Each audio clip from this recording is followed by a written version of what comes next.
जम्मू कश्मीर की टीम ने finally Ranji trophy 2026 जीत ली है और फाइनल तक पहुंचने का भी एक सपना हुआ करता था। 67 इयर्स का वेट किया गया, तो आज हम उस पर पूरी तरह खुलकर चर्चा करने वाले हैं। और मेरे साथ है यहाँ पर दो क्रिकेट एक्सपर्ट्स, राजेश धर जी एंड रूपाली सलाथिया। तो सबसे पहले तो कैसा लग रहा है मैच जीतने के बाद? पहले धर सर आप बताइए। कैसा लग रहा है जो आप बोल रहे हैं कि हमारे पास शब्द ही नहीं है कि हम कैसे इस खुशी को इजहार करें। तो ये it's a moment to cherish. ये it is an ecstatic moment for entire cricket. हमने तो सर देखा आप तो डांस भी कर रहे थे। तो डांस वैसे ही खुशी में वो खुद निकल गया। खुद निकलती है। और ये जो मोमेंट था, ये मतलब it was simply a moment of the life. जी रूपाली मैम, आप क्या बोलेंगे उसको लेकर? देखिए, ये मोमेंट मुझे लगता है जब से क्रिकेट शुरू हुआ है हमारे स्टेट में, ये इस मौके का वेट हर प्लेयर करता है, हर एसोसिएशन करती है, हर टीम करती है। और जैसे आपने बोल ही दिया, 67 years is a big long time. तो एक प्लेयर जब खेलना शुरू करता है तो उसका मेन गोल जो होता है वो होता है कि अपने देश के लिए खेलना, और एक टीम का गोल होता है अपने देश की सबसे हाईएस्ट डोमेस्टिक ट्रॉफी उठाना है। तो मुझे लगता है ये आज वो मोमेंट इन लड़कों की वजह से हमें मिला है। इनकी जितनी भी प्रेज़ करें कम है, एसोसिएशन की प्रेज़ करें कम है, क्योंकि सपोर्ट जो था एसोसिएशन की तरफ से मिला और उन लड़कों ने ग्राउंड में परफॉर्मेंस दे के आज कर्नाटका को हराया, जो कि 7-8 बार चैम्पियन रह चुकी है। तो ये बहुत ही खुशी का मौका है हम सब के लिए। उसके साथ साथ मुझे लगता है कि इस चीज़ का वेट हो रहा था, और मगर एक्सपेक्टेड नहीं था कि इतनी जल्दी ये मौका हमें मिलेगा। बात करेंगे अपने प्लेयर्स की, अपनी टीम की बाद में। पहले बात कर लेते हैं कर्नाटका की। वहाँ पर केएल राहुल जैसे प्लेयर थे, तो आपको लगता था कि वो टीम, हमारी टीम उनको डोमिनेट करने लग गई थी एक टाइम के बाद। तो आपको लगा कि मतलब जम्मू कश्मीर ने तो उनके भी छक्के छुड़वा दिए इस बार? जिस हिसाब से टीम खेल रही थी, क्वार्टर फाइनल में हमने एमपी जैसी फॉर्मिडेबल साइड को वहाँ पे उनके घर में हराया। सेमीफाइनल में हमने बंगाल का जादू उनके डेन में नहीं चलने दिया। तो उस हिसाब से हमें लग रहा था कि इनके अगेंस्ट भी हमारी साइड अच्छा करेगी, और वही हुआ भी। क्योंकि बड़े नाम थे ना। हाँ, अब इसमें ज़्यादा हमें क्या लगा कि बॉलिंग का हमें पूरा विश्वास था, पहले से ही चल रहा है, और बॉलिंग के लिए J&K मानी जाती है, खासकर मीडियम पेसर्स के लिए। लेकिन इसमें जो बैटिंग डिस्प्ले हुआ वो कमाल का था। Hats off these players. Sure ma'am, आप क्या बोलोगे उसको लेकर? बिल्कुल, देखिए बड़े बड़े नाम थे।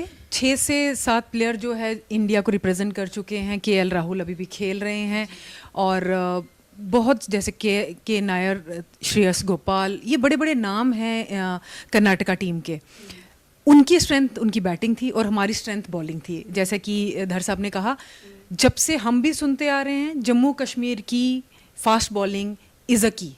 हमेशा से हम जब से क्रिकेट हमने शुरू किया, हमने भी यही सुना है कि मीडियम पेसर्स जो हैं, चाहे वो उस दरवाजे तक नहीं पहुंच पाए, इंडिया कैप नहीं पहन पाए बहुत सारे प्लेयर्स, बट उनके नाम आज भी याद किए जाते हैं।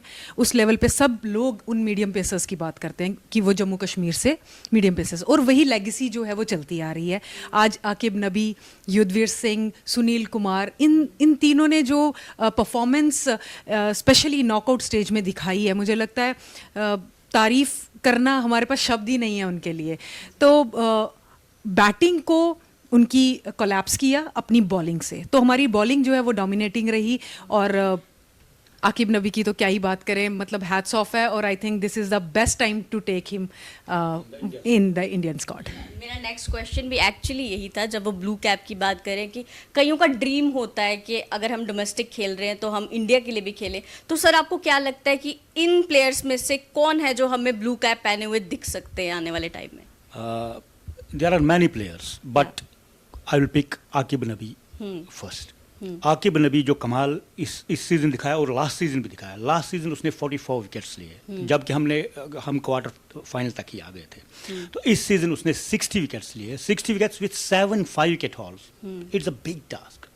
तो अब इस परफॉर्मेंस पे अगर वो इंडिया कैप नहीं पहनते तो दैट विल बी अनफॉर्चुनेट। और मैं आपको दावे से कहता हूँ कि आकिब नबी will be seen. It is the selectors job, it is the Indian selectors job. But ये मैं कहूँगा, आई सी आकिब नबी playing for India, Dunning India cap, in the tour against England at England. Okay, bowler की बात हुई, बैट्समैन में आपको कौन लगता है? There are many batters. Yeah. You see the way Shubham Pundir played in this match and in the matches from quarter-final onwards. It was fabulous. The way Samad is batting, Abdul Samad. He is hero with the bat. He is hero with the willow. Yavar, youngster though, but playing here. Shubham Khajuria, जो इस match में unfortunately or you can say fortunately नहीं खेला because of this back spasm. He is also an asset for J&K. There are many batters. There are many batters who can prove metal at the highest level. आपने match देखा पूरा, कौन सी moment में लगा यार ये चीज़ ये मेरे को खेलने थी उस फील्ड पे जाके? ये देखिए, ये मैच जो था पूरा इतना फर्स्ट डे से ही हमें लगा कि ये कितना स्मूथ मैच चल रहा है, क्योंकि हमारी टीम बैटिंग कर रही थी और इतने अच्छे से जो बैटर्स खेल रहे थे, हर एक बैटर, मुझे लगता है सिर्फ कमरान ने जो फर्स्ट इनिंग में वो नहीं डिलीवर कर पाए, उन्होंने सेकंड इनिंग में वो फर्स्ट इनिंग को भी कवर किया अपने 150 रन से। तो बाकी सभी बैटर्स बहुत कंफर्टेबल थे। इवन मैं अब्दुल समद के लिए ये कहना चाहती हूँ, जहाँ वो चूक जाते हैं 10-15 रन से अपने शतक के लिए, वो उनको कवर करना चाहिए, ताकि देखिए 100 ही होता है, बैटर का नाम उसके 100 से ही पहचाना जाता है। आज हम विराट कोहली की बात करते हैं या सचिन तेंदुलकर, एग्जैक्टली। तो ये चीज़ें जो हैं, खैर वो बहुत क्रिकेट खेल चुके हैं, IPL खेल रहे हैं, he is a good cricketer और काफ़ी एक्सपीरियंस भी उनको हो चुका है, बट उनको ये इनिंग्स जो है, मुझे लगता है, मुझे बस वही चुभा कि इनको कन्वर्ट करना चाहिए था। उनके वो जो 10-15 रन छूट जाते हैं, वो कहीं ना कहीं वो कवर करें, तो टीम को भी, जबकि उनको तो होगा ही पर्सनली बेनिफिट, बट जो टीम को उनकी उस शतक से या उनके अगले 5-6 छक्कों से, जो कि वो बहुत कम बॉलों में लगा के अपना शतक पूरा करते हैं, उससे टीम को बहुत बेनिफिट हो सकता है। बाकी बैटिंग, साहिल ललोत्रा तक आज बैटिंग हम सब ने देखी, तो कोई मतलब शब्द ही नहीं है। युद्धवीर सिंह 50 कर रहे हैं, आकिब नबी जो हैं 50 कर रहे हैं, आबिद मुश्ताक ने इस सीरीज़ में रणजी ट्रॉफी में 100 किया, ललोत्रा ने 100 किया। मतलब मुझे लगता है बैटिंग में तो हमें कोई बात करने की बात ही नहीं है कि इतने कंफर्टेबली हमारे बैट्समैन जो हैं सभी खेले। तो all were very I mean fabulous, और मुझे ऐसा लग रहा था कि ये मौका काश हमें भी कभी मिलता जब हम खेलते थे। बिल्कुल, पूरा जो टीम वर्क रहा है वो ज़बरदस्त रहा है, चाहे बैटिंग की बात करें, चाहे बॉलिंग की बात करें, चाहे फील्डिंग की बात करें। सर, मिथुन मनास जी के लिए क्या बोलना चाहोगे? जैसे आप कह रहे हो टीम वर्क इसमें बिहाइंड कर्टन जो चलता है, वो चीज़ें ये करती है। Mithun Manhas is infusing discipline in the boys. He is talking to support staff. He's speaking to players. तो खुद जब यहाँ पे क्रिकेट के हेड थे वो, तब से आज भी एज BCCI प्रेसिडेंट, दो वो अब उनको डायरेक्टली इनके साथ ये नहीं है, बट एक रिलेशन रहता है, और जिन्होंने यहाँ तक टीम को पहुँचाया, तो इस हिसाब से जो जैसे या हेड कोच जो हमारे हैं अजय शर्मा जी है, या बाकी कोचेज है, P कृष्णा कुमार है, बाकी सपोर्ट स्टाफ है, तो उनका जो टीम वर्क, मतलब you play as a cohesive unit only when there is good atmosphere, when there is congenial atmosphere in the dressing room. Dressing room में एटमॉस्फेयर जब अच्छा हो तो वो रिफ्लेक्ट होता है परफॉर्मेंस पे। तो इससे साफ ये नज़र आता है कि जो ड्रेसिंग रूम एटमॉस्फेयर है, you see the cohesiveness of the players, सभी एक यूनिट की तरह खेल रहे हैं, बैटर्स अपना काम कर रहे हैं, बॉलर्स अपना काम कर रहे हैं, किसी के दूसरे इसमें कोई इंटरवीन नहीं करा। और ख़ासकर मिथुन मन्हास का मैं ये कहूँ, मिथुन मन्हास ने ये सपना 2021 में देखा था, और पिछले साल जब उनको ये कहा गया था, एक जर्नलिस्ट ने उनको क्वेश्चन किया था, बोला कि आप इस ट्रॉफी इस परफॉर्मेंस से सेटिस्फाई हो, जब हमने क्वार्टर फाइनल से जब एग्जिट किया था, उन्होंने कहा मैं सेटिस्फाई तब हो जाऊंगा जब मेरी टीम चैंपियन बनेगी, और वो सपना साकार हो गया। और इसमें उनका कितना कंट्रीब्यूशन है ये हम लफ्जों में बयान नहीं कर सकते हैं जी। तो ये तो मेंस क्रिकेट की बात रही। अगर हम विमेन क्रिकेट पे जाएं तो जम्मू में विमेन क्रिकेट का जो फ्यूचर है वो कैसा है ना? देखिए, हम यहाँ कंपैरिजन नहीं कर सकते बॉयज़ गर्ल्स का। जो फैसिलिटीज़ आज लड़कों को मिल रही हैं वही फैसिलिटीज़ आज लड़कियों को भी मिल रही हैं। तो यहाँ पे कोई ऐसा नहीं है कि बॉयज़ को ज़्यादा क्रिकेट खेलने को मिल रहा है, गर्ल्स को कम क्रिकेट खेलने को मिल रहा है। जैसे टैलेंट हंट होता है, सेम बॉयज़ फॉर्मेट पे है, गर्ल्स फॉर्मेट में भी है। जो गर्ल्स फॉर्मेट खेल रही हैं वनडेज T20, उसी फॉर्मेट पे जो है उनकी प्रिपरेशन जो है अभी अप्रैल से स्टार्ट हो जाएगी। तो कोई चीज़ की कमी नहीं है, ग्राउंड्स की कमी नहीं मिल रही है उनको। ऐसा नहीं है कि वो सिर्फ नेट्स में प्रैक्टिस कर रही हैं, उनको बीच ग्राउंड में फुल ग्राउंड मिलता है, मैचेस होते हैं, टूर्नामेंट से पहले भी उनको मैचेस मिलते हैं। तो प्रिपरेशन जो है इट्स इक्वल।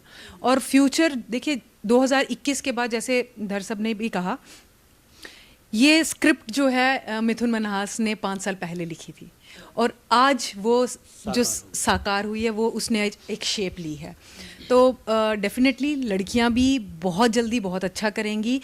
2021 में उन्होंने क्वालिफाई किया था, लास्ट ईयर उन्होंने फिर से नॉकआउट के लिए क्वालिफाई किया था।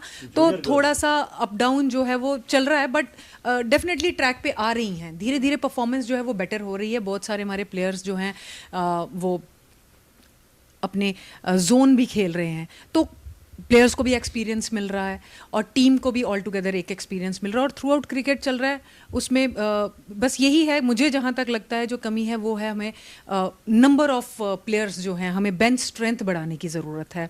वहाँ कहीं थोड़ी बहुत लड़कियों में कमी है, अभी भी हमें बहुत मुझे लगता है काम करने की ज़रूरत है इसलिए इसमें। और जैसे जैसे बेंच स्ट्रेंथ बढ़ती जाएगी, कॉम्पिटिशन बढ़ता जाएगा, उसी तरीके से जो है आपको एक कॉम्पिटिटिव गुड कॉम्पिटिटिव क्रिकेट जो है जम्मू कश्मीर की टीम खेलती हुई दिखेगी। आपका भी ड्रीम रहा है कि आप कंट्री के लिए खेलें, नेशनल लेवल पर तो आप खेल चुकी हैं, तो आपने कब स्टार्ट किया, कैसी जर्नी रही अभी तक आपकी? मैं 13-14 साल की थी जब मैंने क्रिकेट शुरू किया और उसके बाद मैं कंटिन्यूसली 15-16 साल मैंने जम्मू कश्मीर के लिए खेला।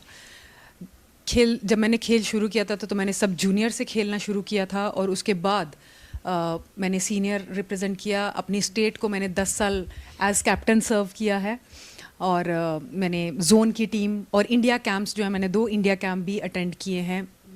तो मतलब जर्नी जो थी बड़ी अच्छी भी रही क्योंकि बहुत कुछ अचीव किया, बहुत अच्छे लेवल पर खेला। बट हाँ, इंडिया खेलना एक अलग चीज़ होती है, वो मिस आउट कर गए क्योंकि जैसे अभी आप देख रहे हैं कि आज भी बहुत सारी हमें हमारी ग्राउंड लेवल पे काम करने की ज़रूरत है। आज भी हमारे पास अपना एक स्टेडियम नहीं है, तो वो एक स्टेडियम, ग्राउंड फैसिलिटीज़ वो उस वक्त तो बिल्कुल भी नहीं थी जब हमने, हाँ एग्जैक्टली, इंफ्रास्ट्रक्चर जो है बहुत हम उसको इग्नोर नहीं कर सकते, वो एक बहुत मेजर रोल प्ले करता है। तो हम शुरुआत से ही हमारे स्पोर्ट्स जो है, चाहे वो पूरे J&K का स्पोर्ट्स आप देखेंगे, इंफ्रास्ट्रक्चर में आज भी हम बहुत पीछे हैं। बहुत सारा कुछ बदला है, बहुत सारे ग्राउंड्स जो हैं JKCA ने उन्हें बेहतर बना दिया है क्रिकेट के लिहाज से, बट अभी और मुझे लगता है ज़रूरत है। इन चीज़ों पे काम करेंगे तो डेफिनेटली हमारे प्लेयर्स जो हैं, जो अभी आज हमें एक दिख रहे हैं, वो बहुत सारे दिखेंगे हमें ब्लू कैप के साथ। अब जैसे मेरी तरह ही लड़कियां हैं जिनका ड्रीम होगा क्रिकेटर बनना, तो उन्हें कहाँ से स्टार्ट करना चाहिए? देखिए आज एक प्लेटफॉर्म है, अभी JKCA ने ऑलरेडी नोटिफिकेशन निकाल दिया है टैलेंट हंट का। जो भी बच्चे उसमें पार्टिसिपेट करना चाहते हैं तो वो फॉर्म फिल करें। और अंडर 15 जो है लड़कियों का पहला टूर्नामेंट है जिसमें 13 साल की लड़की भी पार्टिसिपेट कर सकती है। तो JKCA टैलेंट हंट अप्रैल के मंथ में जो ऑर्गेनाइज करता है, उसके बाद वहाँ से बच्चे पिक होते हैं, फिर वो आगे आगे अपने लेवल्स को क्रॉस करते जाते हैं, जैसे कि सिलेक्टर्स उनको सिलेक्ट करते हैं और फाइनल तक आते आते, जैसे अक्टूबर में हमारे टूर्नामेंट्स जो है सीजन स्टार्ट हो जाता है BCCI का, तो वहाँ तक लाते लाते बहुत सारी प्रेपरेटरी कैंप्स जो हैं JKCA ऑर्गेनाइज करती है। अदरवाइज ऑल्सो अगर कोई बच्चा लड़की खेलना चाहती है तो मुझे लगता है आज जम्मू में एकेडमीज़ की कमी नहीं है। बहुत सारी एकेडमीज़ हैं जहाँ प्रोफेशनल कोचेज़ हैं, वो उनको सिखा रहे हैं और हमारी बहुत सारी सीनियर लड़कियाँ भी किसी ना किसी एकेडमीज़ में जाती हैं। तो स्टेडियम है, गवर्नमेंट के भी ग्रीन फील्ड है जम्मू में, कश्मीर में भी इसी तरीके से बहुत सारे सेंटर्स हैं जहाँ जाके वो अपना करियर स्टार्ट कर सकती हैं। इट्स नॉट ना, आज वो बात नहीं है कि एक ही सेंटर है वहीं जाके खेलना है। तो हर इलाके में आज सेंटर है, हर इलाके में, डोडा जैसे इलाके में भी आप देखेंगे वहाँ पे भी एकेडमीज़ चल रही हैं, भदरवा में एकेडमीज़ चल रही हैं, कठुआ में एकेडमीज़ चल रही हैं। तो कमी नहीं है। अब ये है कि बच्चा अप्रोच कितनी जल्दी करेगा और जितनी जल्दी शुरू करेगा उतनी जल्दी उतनी ऊंचाइयों पे जा सकता है।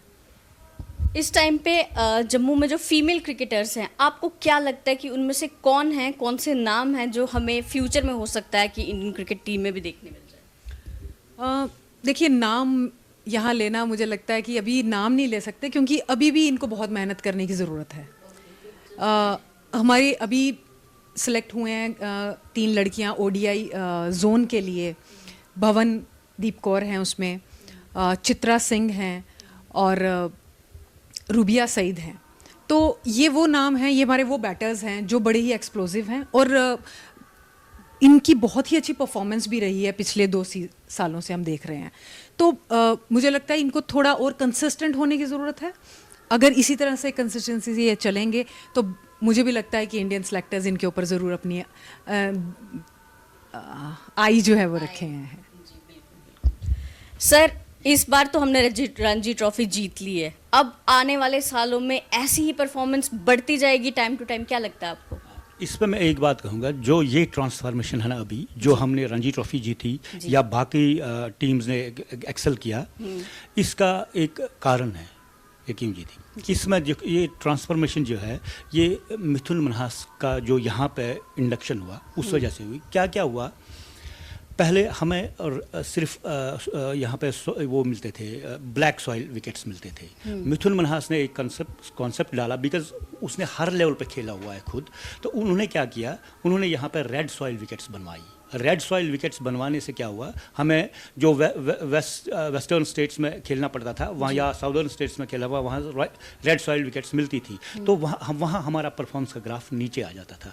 यहाँ पे खेलने से वो एडेप्टेबिलिटी और वो एक वो कॉन्जीनियल एटमॉस्फेयर बन गया उनके लिए, तो वो वहाँ पे भी परफॉर्म कर रहे हैं। एक ये।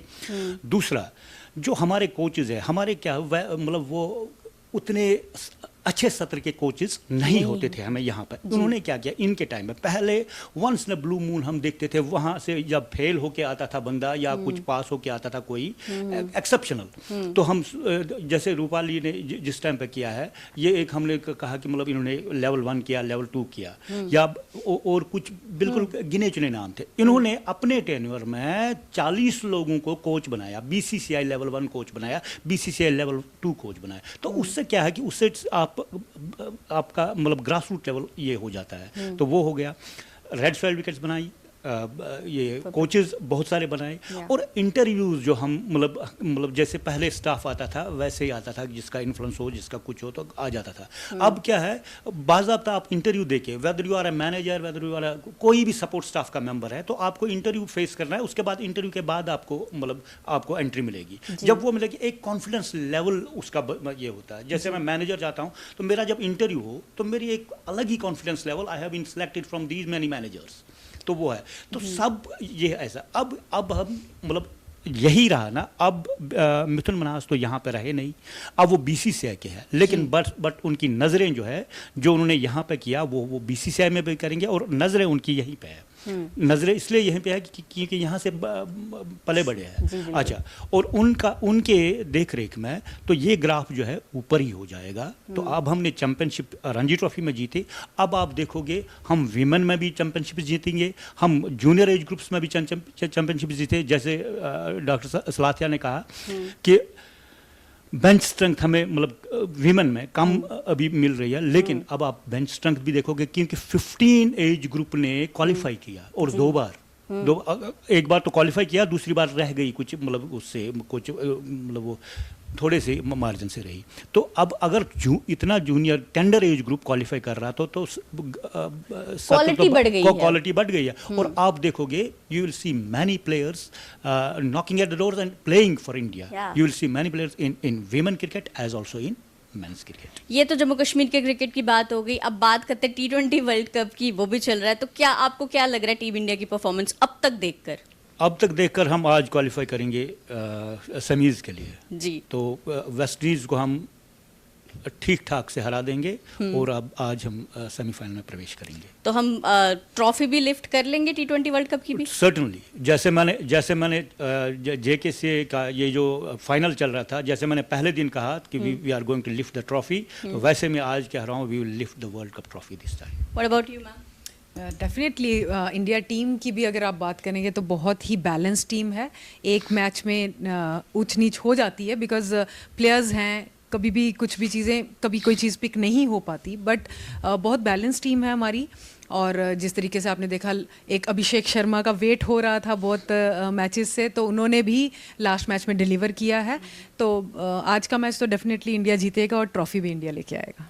तो धर सर, हम लोग कहते हैं भाई हमारे पास अब अभिषेक शर्मा हैं, ईशान किशन हैं, तो वैसे ही आजकल तो लोग ये भी कह रहे हैं कि हमारे पास मिथुन मनहास भी है.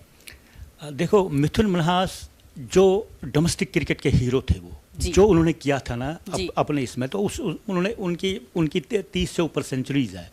और वो उस एरा में खेले जहाँ पे राहुल द्रविड़ थे, सचिन तेंदुलकर थे, और भी वीवीएस लक्ष्मण थे, सौरव गांगुली थे. तो जब ऐसे लड़के थे तो उनको कहीं ना कहीं, ये आप अनफॉर्चुनेट कहो या क्या कहो, उनको वहाँ पे मौका नहीं मिला. और जिस टाइम पे उनको पिक किया गया था, but he suffered an injury. उनके माथे पे नहीं लिखा था कि इंडिया खेलना है, लेकिन उन्होंने जो खेला है, उन्होंने किया है. तो ये, और उसके बाद जो एज एडमिनिस्ट्रेटर उन्होंने किया, वो तो कमाल का काम किया, जो हम देख रहे हैं अभी, जो हम आज जो साकार हुआ सपना, तो वो किया. तो अब ये तो हमारे लिए it's a big thing to happen for Jammu and Kashmir, entire Jammu and Kashmir union territory, कि हमारे सन ऑफ द सॉइल जो आज इस सीट पे बैठे हुए हैं, जो आप आज बीसीसीआई के चीफ है, the richest board in the world, जो इसके चीफ है, तो इससे बेहतर क्या हो सकता है. Of course. तो फिर आज जम्मू कश्मीर की टीम के लिए कुछ एक बहुत ही अच्छी सी कोई लाइन बोल दो सर, ऐसे थोड़ा माहौल को थोड़ा ऐसे खुशनुमा कर दो. You see, it was always a big contest on cards because the two teams in the middle were almost equally poised. It was on one side, it was formidable Karnataka, and on the other side, it was strong Jammu and Kashmir. At the end of the day, in such a big game, the team, the players who held their nerves better were the winners. It was Jammu and Kashmir. Hats off to Jammu and Kashmir, hats off to Mithun Manhas, and hats off to JKCA administration. Final words. I'm very proud to all of you boys and the support staff and the administration, because this is the time all the cricket fraternity was waiting from long ago. So thank you so much for giving us this proud moment. Thank you so much. Thanks a lot. And thank you so much, आप लोग ने हमें join किया और आज हमने इस conversation को बहुत इंजॉय किया.